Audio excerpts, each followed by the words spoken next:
So good morning, everybody. My name is Elizabeth Carville from Knowledge Transfer Ireland, and you are all very welcome to the latest in our KTI Unlocking Knowledge Transfer webinar series. This morning we're going to be looking at the topic of connected health, and we'll be getting to that discussion in just a few moments. So I'd like to especially welcome anyone who's here with us for the first time this morning, and of course those of you who are joining us for perhaps your second or third session. Some of you will know that the webinar series has been running for almost a year now.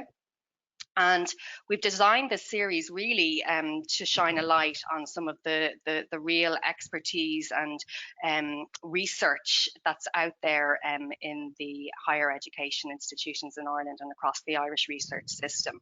And more importantly, the series is designed to really provide background and support and help you understand how you can tap into the opportunity that's out there in the research, in the form of the research resource.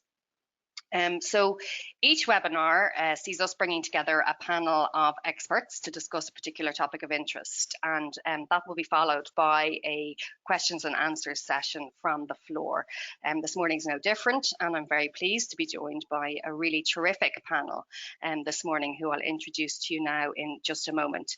But first, just a couple of small housekeeping points.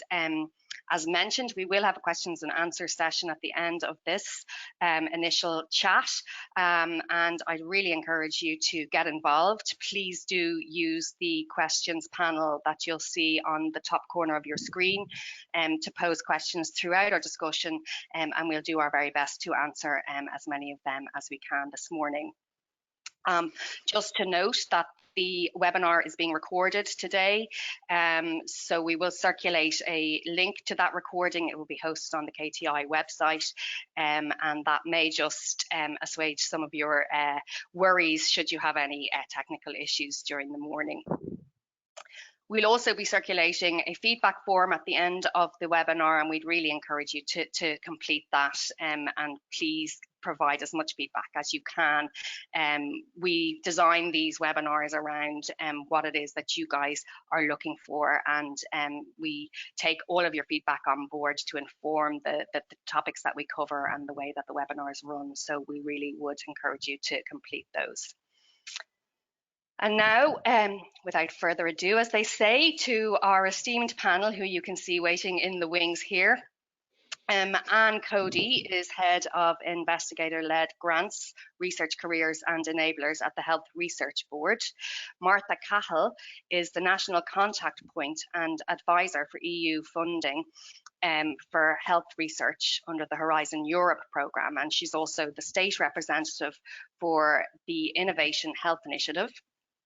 Margaret Curran joins us from CareDoc, and that's an out-of-hours family doctor service.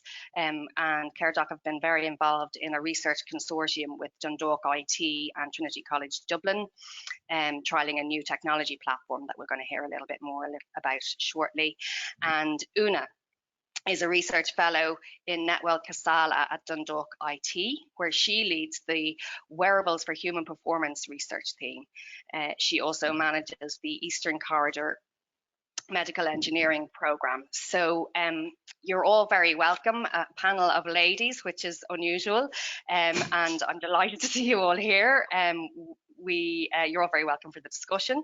I'm going to hand over to you now. I'm going to ask each of the panelists just to share with us in a couple of lines really where their organisation sits in the theme of connected health, and perhaps give us some insight into some of the key trends that they see emerging. So Anne, I'll come to you first. If you could tell us maybe a little bit about the Health Research Board and where you sit, and maybe what you're seeing, particularly from the research side. Yes, thanks a lot, Elizabeth. So the HIB is the main funder of health research in Ireland, and we have just launched our new strategy under the banner of health research making an impact, and that's certainly what we set out to do. We fund investigator-led research, and research that informs knowledge users in the Irish health and social care system. So particularly the Department of Health and the Health Service Executive, and that can have sort of a variety of different formats. So we fund things that are more laboratory based, but also we fund a lot of research that's into health services and into population health. In terms of connected health, e-health, m-health, digital health, remote healthcare, you know, there are lots of different badges and labels that you can stick onto overlapping areas. All of this is eligible throughout the HIB's funding calls. And I've had a very quick look through our portfolio there in preparation for this, and I found about 100 projects on our books with a value of around 20 million or so in this space. And they range from, you know, an 8-week summer student project to a research leader award for 1.5 million over 5 years. So we do have a very broad interest in connected health. It's a very, very important area, and certainly throughout all aspects of our funding. Super, thank you. And Margaret, perhaps you'd like to share a little bit with us on CareDoc and your research activity with Dundalk IT and Trinity, and where you're at in terms of the connected health piece. Thank you, Elizabeth. I suppose we started out in CareDoc 22 years ago as a GP cooperative, providing out-of-hours urgent care for our patients in the southeast of Ireland. And we grew over the years into providing triage services across the country, into providing community intervention teams, and into a lot of other services. And I suppose the badge that we wear mostly is the badge of trying to keep our patients well and keep them in the community and avoid them having to go to the hospital or to secondary care facilities. So it's all about, for us, giving the appropriate care by the appropriate professional in a timely manner that avoids a patient's condition getting worse. We all know the hospitals are overburdened. So in primary care, what CareDoc are trying to do is keep people better for longer and provide care in a timely manner that, you know, avoids them having to attend ED and the hospital, and support our GPs and our colleagues in public health as well in the community.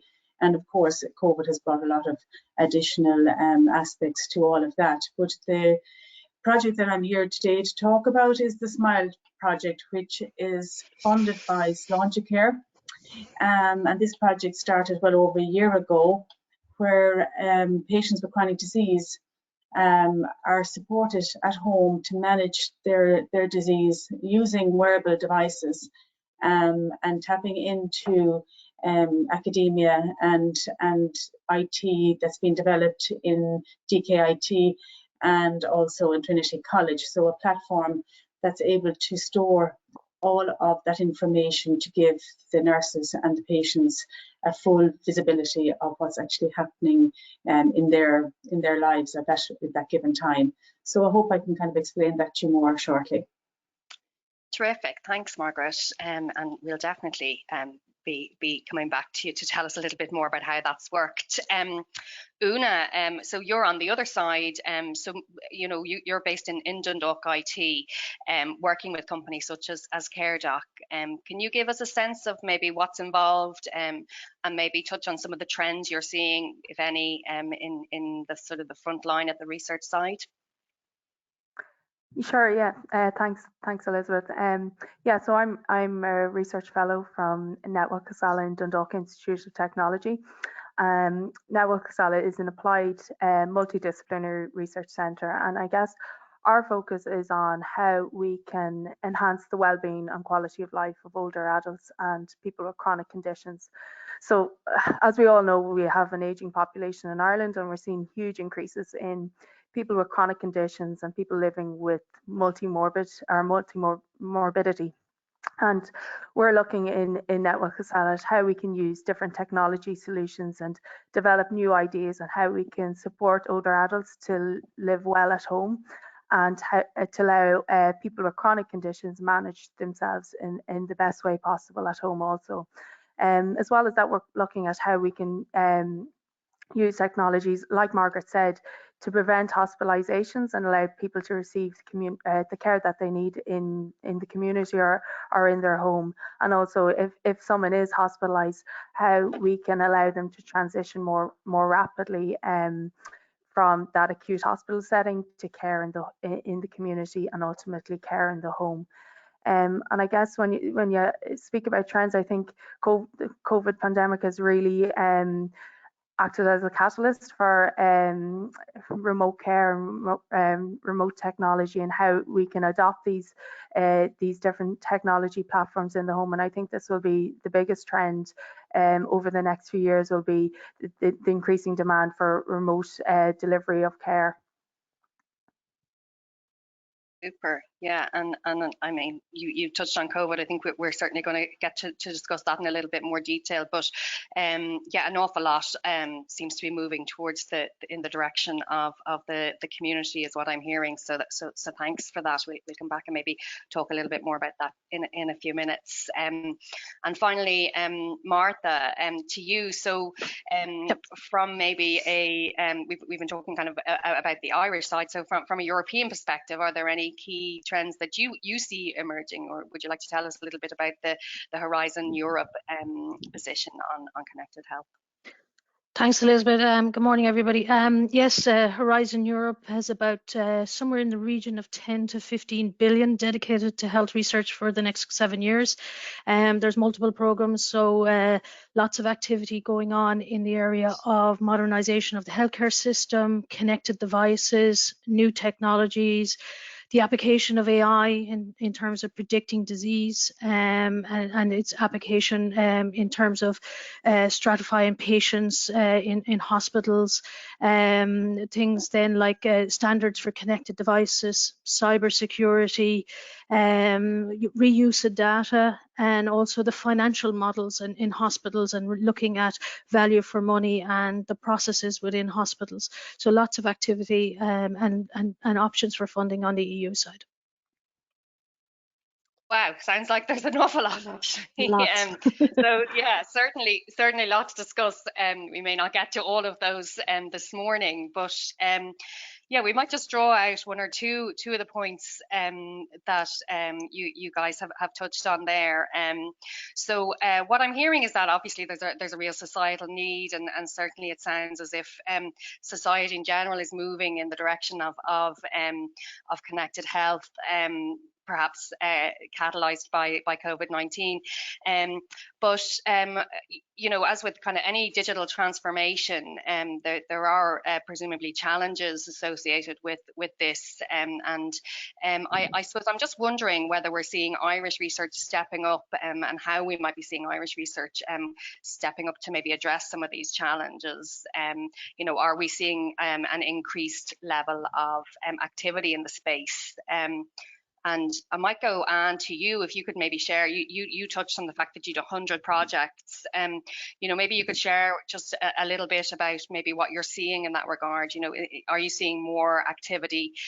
Does it seem to you that Irish research is responding to sort of the need and the challenges?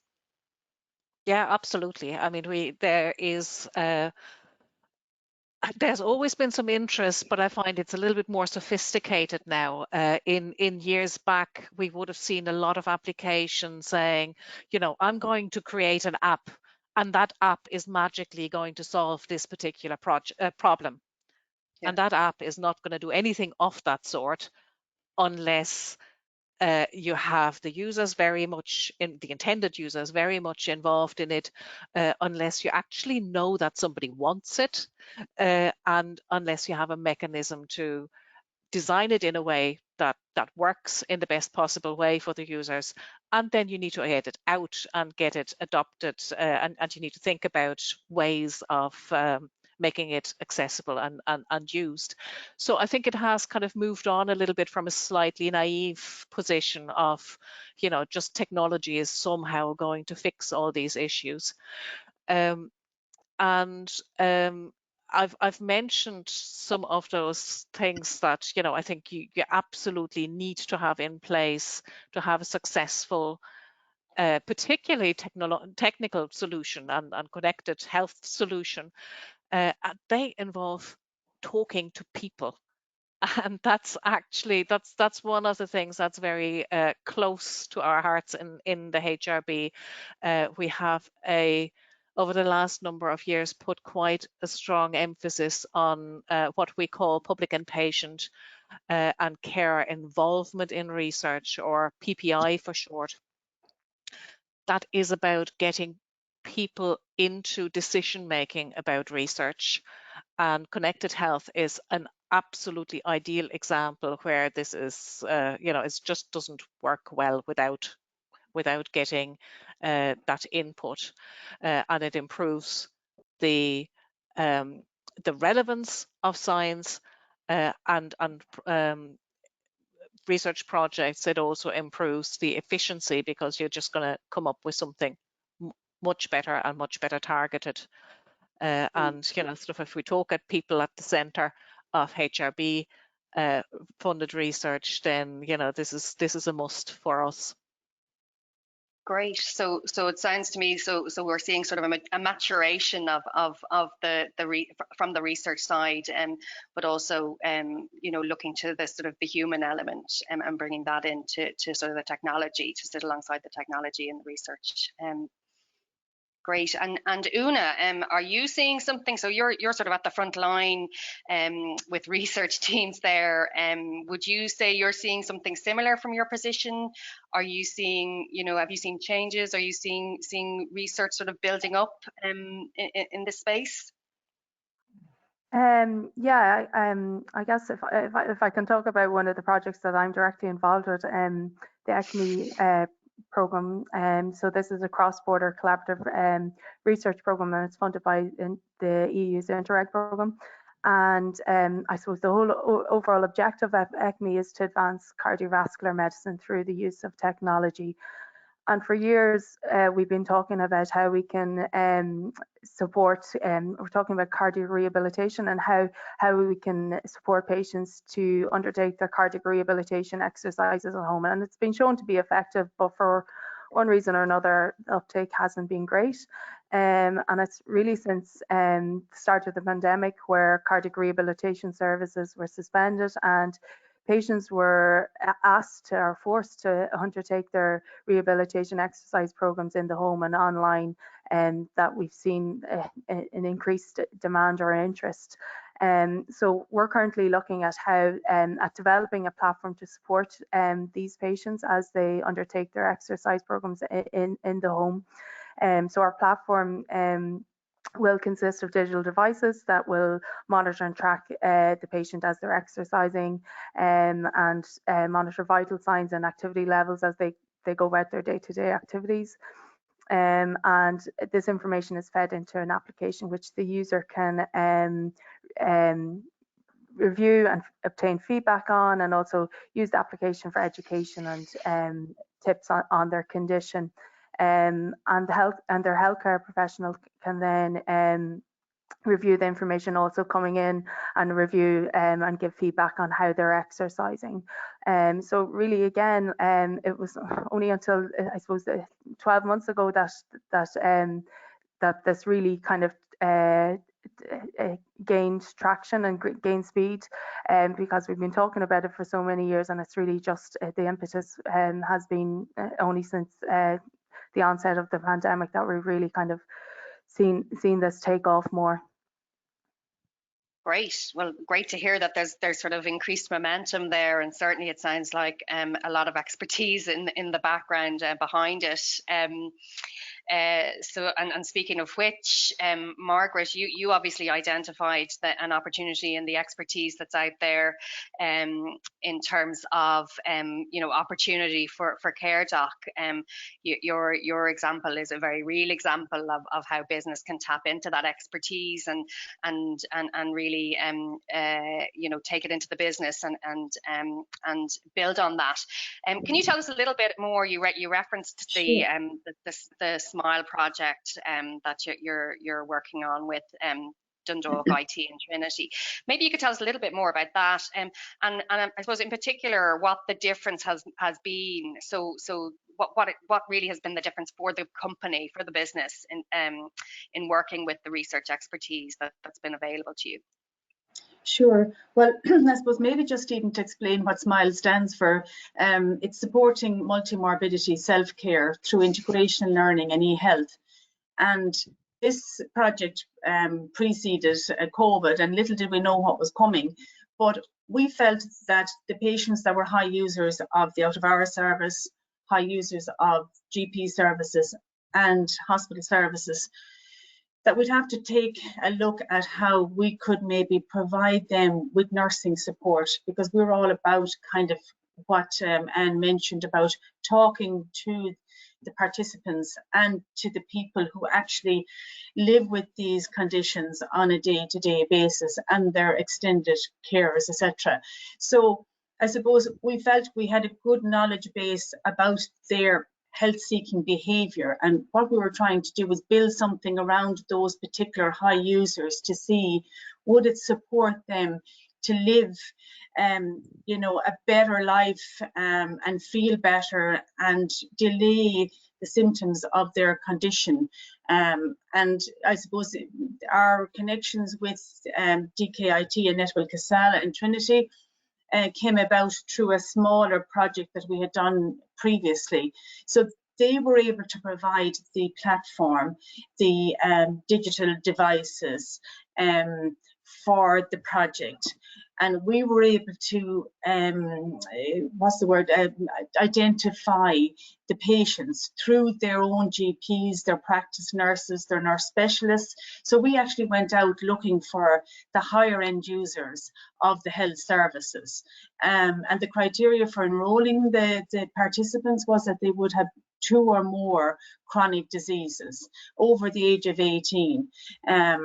And we got a huge uptake from the GP practices and the patients to come on board for the project. We actually could have enrolled 5 times. We have 150 participants on the project, but we could have gotten 1,000, patients meeting the criteria. But it was very important that the patients that were being enrolled wanted to be part of a project and wanted to actually make a difference to themselves. So they did need a lot of support by the nurse, the triage nurse, the CareDoc nurse. And the triage nurse is a nurse who actually rings them on a scheduled basis and talks through how they're feeling, what their vital signs look like, ask them about their exercise. They wear a watch that records their sleep patterns, their exercise. They have oxygen saturation monitor, high blood pressure monitor, depending on their conditions. They also monitor the diabetics, the blood sugars. So they're all built into the platform so that the nurse has visibility of what their vitals look like and if they're improving or disimproving. Now, at the beginning, when they were enrolled, their vitals were all over the place. And over time, the nurses could see a stabilization of their vital signs. I mean, all participants in the project engaged with the nurses and engaged with the technology, which was fantastic, and continued to engage during the program, most of them on a daily basis.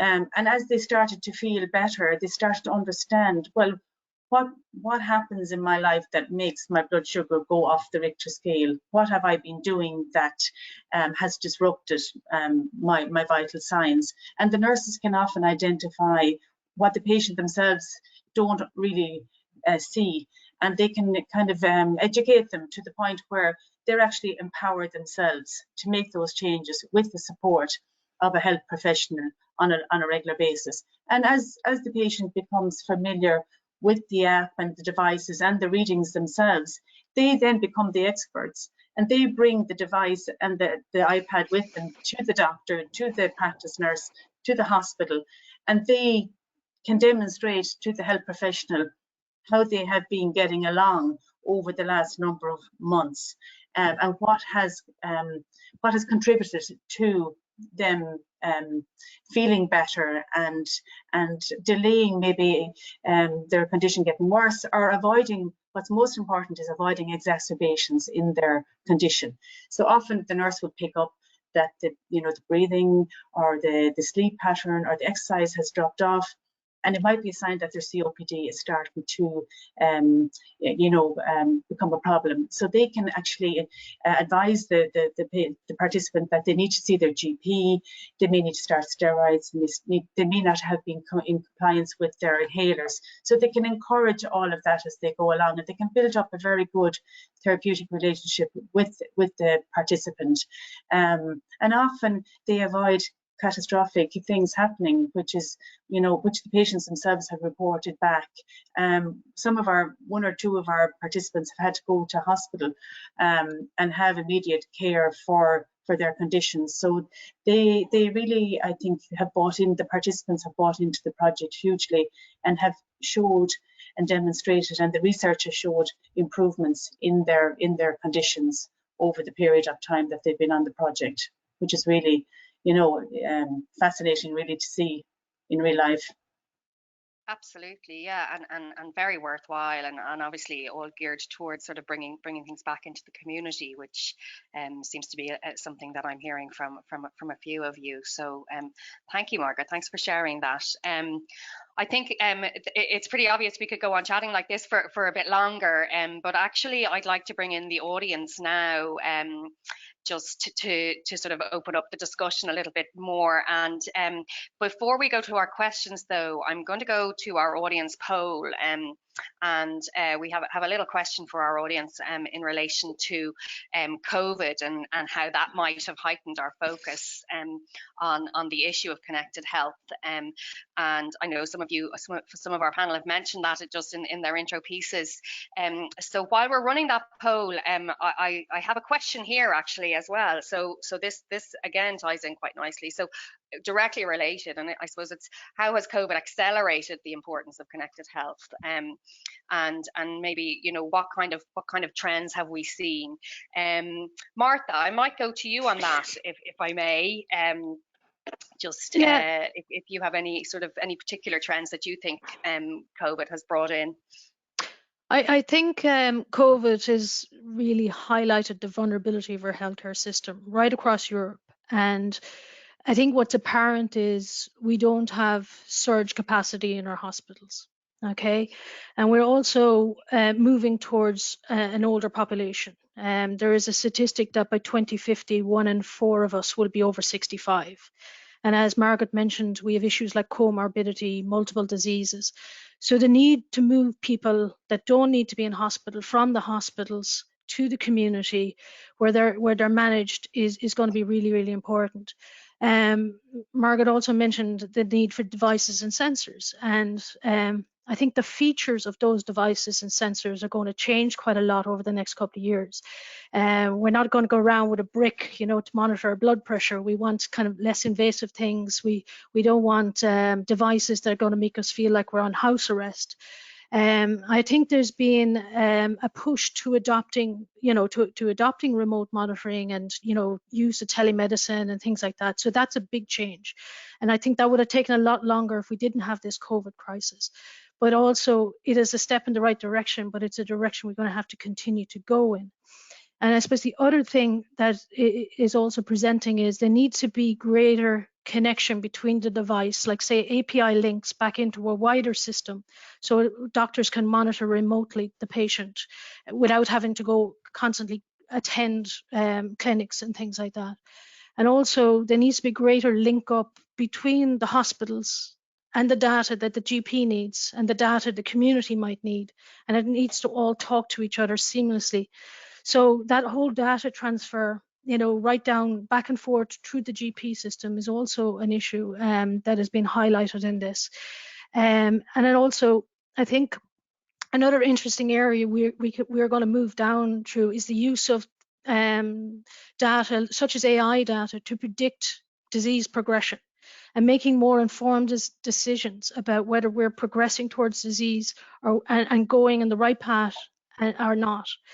And Margaret kind of alluded to it as well, is patient adherence. I have a watch that tells me I need to take 10,000 steps a day, but do I do it? So by being accountable back to your GP and having somebody monitor them, they're more likely to adhere. Just because I'm supposed to eat healthy doesn't mean I need to eat healthy. Just because I'm supposed to take steps, or just because I'm supposed to take my medicine, doesn't mean I do it. And I think that's what these devices will enable us to do in the future. So I think we're thinking in the right direction. There's a long way to go. There's a lot of regulations, a lot of standards to basically move in that direction. So I'll leave it to Anne. Thanks, Martha. And Anne, I see you have something you'd like to contribute there? Yeah, I think there are plenty of opportunities for connected health to, sort of make things easier and walk us along the pathway of implementation of Sláinte Care as well, which is kind of the all party agreed programme for the development of healthcare in Ireland. It's a massive 10-year programme, and the idea is to transform the whole healthcare system. A lot of that based on the presumption that the services should be provided at kind of the lowest level of complexity possible and as close to the home as possible. And however, there is kind of another side to this. All the data that's created is that's very personal data, and there is a conversation that's ongoing to some degree, I think, around what's acceptable use of data.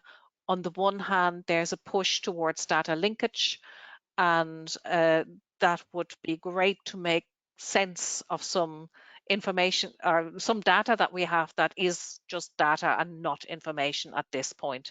There are plenty of things we could and should probably be doing as a country. However, we need to do it in a way that is accepted by society here.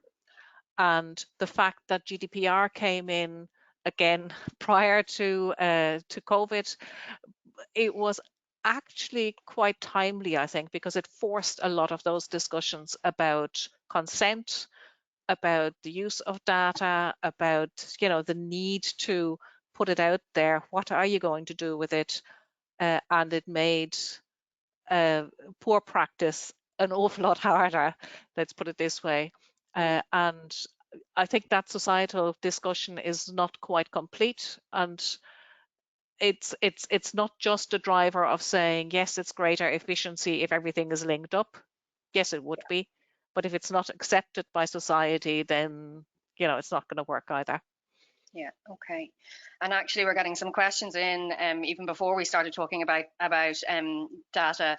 I have a question here from Janet Dwyer, and she's just wondering really, how do you manage the data privacy? And I don't know whether, I mean, it's it sounds like this is a whole area that's really just being I suppose spotlighted at the minute, but perhaps I might just go to you, Margaret and Una. Have you had any would you have any practical advice as to how you might you manage the data from the projects that you've been involved in, or have you if you had any sort of tips or any sort of advice you might be able to share just in relation to that, or is it a case of watch this space?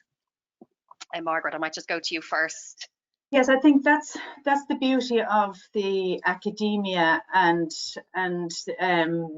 SMEs kind of coming together, and research partners, because if we didn't have a research partner in this project, it would be far more challenging for us. But we make sure that the patient and the participant is fully understands the project and what their data is being used for, and we get all of the consents and all of that before the project starts. So we make sure that we have everything in place before the project actually begins. I think that's really, really important. We have to be very mindful that it is it is sensitive data, but at the same time, I think the public have gotten so used to wearing Fitbits and all sorts of monitors at this stage. You can buy them in the chemist, you can, and you can buy them in, in JD's in the sports shop. So like, I think it's becoming more, I suppose, of a day-to-day thing, that people's data and on their phones and everything is being stored. But I think that's where I think it's really important to have the research and the academia side linked in with the technology and the SMEs. And Una, from a wearables perspective, do you see anything, or is there any particular way or any piece of advice you might have for a company that's looking to start gathering data, or would you? Yeah. Yeah, just like Margaret has said, by working with companies, we have the expertise and to make sure that any testing of devices or solutions is conducted in an ethical manner. And I suppose that if you're collecting any data, that there's a reason and a need for collecting that data. You don't want to overburden the participant or your patients by collecting unnecessary data, and also the issues of how to manage that data. We'd highlight all those kind of issues, and anonymization and of data, and how to do that with a company. And I suppose in Network Casala we have a living lab, and we can provide businesses with access to that living lab. We're a member of the European network of living labs, and I guess our living lab gives a business an opportunity to work directly with older adults or patients or their carers or healthcare professionals, and allows them to test out their device or our solution in realistic test environments, or directly in real world settings, so directly in the community or in a person's own home. So by working with us in our living lab, we can give businesses that opportunity to do that. Super. And just, I suppose, before I leave this the data theme has sparked lots of questions here, but I do have a specific question actually for Martha from Sinead Moynihan has asked here, from a European perspective, would you, and I'm not sure, maybe you won't have this off the top of your head, but are there any particular leaders in the interconnected data sharing space that you might point to, or is there anyone who you think is doing this particularly well, Martha? To pick a name straight off the bat, no. I have come across a couple of projects that are ongoing on the EU side, and I'd have to dig it out. But there is a big push in terms of data usage, and Sinead's very welcome to link in with me. There's a balance on the data side between the whole privacy side, the ownership of data, and also the reuse of data. So, and also there's a big focus on electronic patient records and moving of patient records and who owns it, because ultimately what they're saying is the patient owns it, but the patient is the only one that doesn't seem to have access to it. And the thing is, if I travel, I should be able to travel to Europe and allow somebody else to have access to my data. So there's a big push to transform this whole ecosystem in terms of data. One of the other things then in terms of data is the reuse. Now, and there's no better example than COVID, right? You know, when you have clinical trials and activities going on in COVID, one study and might be finished with a cohort of patients. But that cohort of patients and that information related to those cohorts could be invaluable to another study. Like, why are some people susceptible to disease? What age profile are there? Have they comorbidities? Have they other diseases? That's an invaluable piece of information and data that could be used somewhere else, but we just have to look at techniques to allow that transfer and use. So this whole balance is going on the European side, and with regulation as well. So happy to share the information that I have gathered on this area for anyone that's interested. Just link in with me or send me an email. There's lots of activity going on there. It's still early stage. There's new regulations and everything happening as well. Great, thank you. Hopefully that's answered Sinead's question, and thanks for offering Sinead the the opportunity to link in directly with you on that. I think we might park the data question. I think from what I'm hearing, we could probably run several webinars just on that topic alone, but suffice to say, it's certainly top of mind, I think, for anyone who's engaged in this space, and there seems to be a lot happening, and certainly there's likely to be more regulation down the line, I suspect. So we'll try to keep on top of some of those developments as they come through. I'd just like to maybe quickly go to you, Anne, if I may, just in relation, we're getting some questions here through on the funding piece. So you did mention, obviously, that you're funding the research side. Could you maybe just share a little bit more about, I suppose, the funding and where people might go to find out more about it? And Martha, I may come to you then, just if you had somewhere that you could point the audience to in relation to the European funding supports out there. And I should actually mention that KTI has a funding tool on its website, so I'll get a plug in there if you'd like to go and have a look at that. There's a few straightforward questions for companies who are looking to engage in research, and that should bring you to a list of potential funding sources. So that's my little bit of KTI promotion. But Anne, yeah, you might just give us a little bit on where we can find out some more information on the funding available, if you might. Yeah, so the most straightforward way is to look at our website, hrb.ie, and there's a funding section on that. And we fund in very different formats. We fund a lot of projects. We also fund along the career path. So from PhD training all the way to leadership. And we fund infrastructures, and we fund a variety of different instruments. Now we fund into approved host institutions, and most of them would be higher education institutions. We do not fund directly into industry. However, we want to see the IP that's generated under any of our funding exploited, and that quite often might mean a commercial partner being in from the beginning, as long as you sort out the relationships and as long as you have kind of clarity about who will own what from the start, and your tech transfer office might help you with that. That's and then KTI very can happy. also help. Absolutely, KTI as the umbrella for that capability. Great. So okay. and you can also sign up for reminders, so that whenever one of our calls comes on stream and opens, we only fund on the basis of invited calls, where we send out have open invitations for people to apply for a particular time period. You can get reminders for calls opening.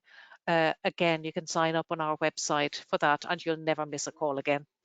And the website hrb.ie. hrb.ie, yes. Great. And just before we wrap, Martha, do you have somewhere you could point our audience to for more information? Yeah, so all of the EU funding is for Horizon Europe is on horizoneurope.ie, and we've also set up a newsletter system on that, where you could subscribe to newsletters. So just make sure you opt into the health newsletter. My contact details are underneath the health section on the website, and I can link you to kind of policy documents, because I always feel that policy leads to change. So if you kind of understand what's going on the EU side, you'll have a good idea where things are going. There's multiple sources of funding as well. So there's the main health program, there's the EIC program, EIT for health as well. So there's different buckets of funding, and some of these are going to be coming on stream, later on in the year as well. So lots to watch out for. So and lots of funding there. So definitely keep up with the newsletters. The main thing. Okay. That's great. Thank you very much. And with that, I'm going to draw the discussion to a close. I'm conscious we may not have got to all your questions, but where we can direct your questions to the relevant panelists, and we'll try to answer them maybe directly with you offline. I'd just like to extend my sincere thanks to each of our speakers this morning for giving their time and bringing a real wealth of different expertise. So from various angles in relation to the connected health piece, I certainly found it a very informative and engaging discussion. So thank you very much for your time. I'd just like to remind everybody that our next webinar takes place on Tuesday, the 15th of June, and we'll be discussing the topic of patenting. So please do join us if you can. But for now, thank you very much for joining us this morning and for being here for our discussion. And I wish you all a very lovely day. Thank you. Thank you. Thank you very much. Thank you very much.